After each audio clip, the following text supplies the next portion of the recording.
So we have been discussing the presidents and black civil rights, right? And I thought it would be fun to see where the founding fathers stood on black civil rights. And so far, we are batting 0-3, you know? And that's what happens when the first three founding fathers we discuss, Washington, Jefferson, and Madison, are from Virginia, you know, the OG slave states. So there's that. Let's see what happens when we discuss John Adams. Maybe we'll do better with John Adams. Now, John Adams was the second president of the United States. He followed Washington, and apparently he wasn't a good president. I mean, not as bad as Andrew Johnson and Donald Trump, but not a good one either. No. Based on what I've read about the man, he was paranoid and low-key wannabe king. Yeah. That's just my personal opinion based on what I've read. I mean, take into consideration that during his presidency, Congress passed an act that made it illegal to talk bad about the government. It was called the Seditions Act, and he signed it into law. Yeah, I mean, screw the First Amendment, right? Yeah. I talked about it a couple of months ago. It should be in the Down the Rabbit Hole playlist. Yeah, but that's not why we're here today. Let's talk about John Adams and his thoughts on black people and slavery. John Adams was the first president to serve and not own slaves. That's not saying a lot since he was the second president. But, you know, we'll take what we can get. On principle, he declined to use slave labor. He said, I have, through my whole life, held the practice of slavery in such abhorrence that I have never owned a Negro or any other slave, though I have lived for many years in times when the practice was not disgraceful, when the best men in my vicinity thought it not inconsistent with their character, and when it has cost me thousands of dollars for the labor and subsistence of free men, which I might have saved by the purchase of Negroes at times when they were very, very cheap.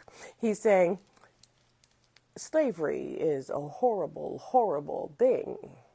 And I still felt this way even when men of valor thought it was a good thing. Even when it cost me money to not own enslaved people, I still thought it was a bad thing. So I'm a good person. I added that last part. Now, when he became president, instead of using slave labor, like, you know, the men who would follow him, Adams would hire white and free black workers to provide services. Okay, he paid them. Apparently, Abigail Adams preferred black workers, and based on what I read, I don't think she had a problem using enslaved people, paid or unpaid. Yeah. Now, while the Adamses opposed slavery both morally and politically, they did tolerate the practice in their daily lives, and they may have hired out enslaved black people, paying wages to their owners to work in the vice presidents' and presidents' homes. Now, Adams was a contradiction, but I find that a lot of men during that time were.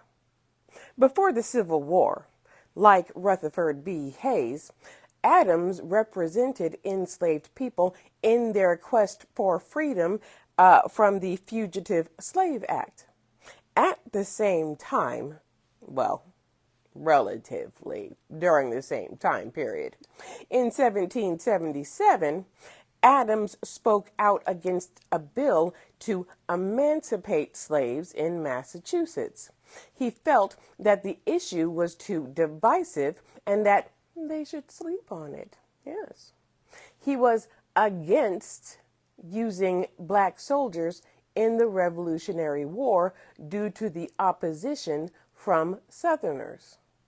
And remember when I said that he was against a bill to emancipate slaves in Massachusetts in 1777?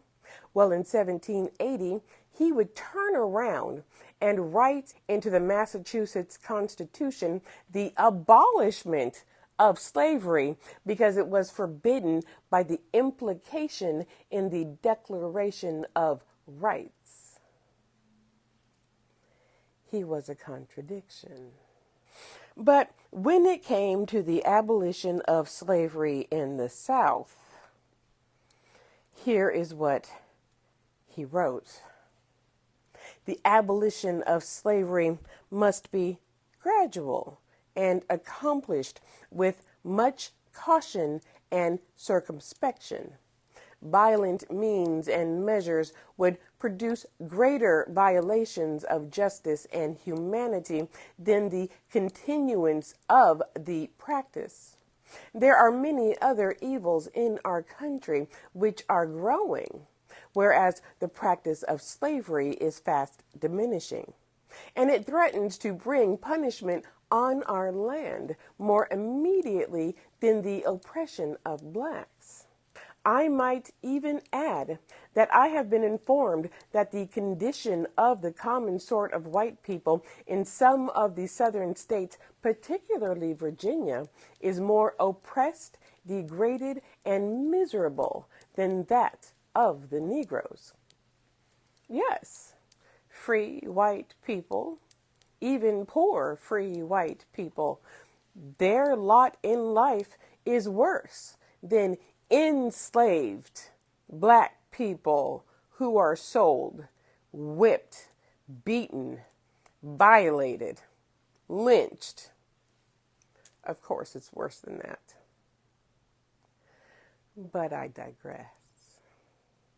Oh, and real quick, you remember when he said that slavery was diminishing? He was wrong. Yeah. 1790 census counted 700,000 enslaved people.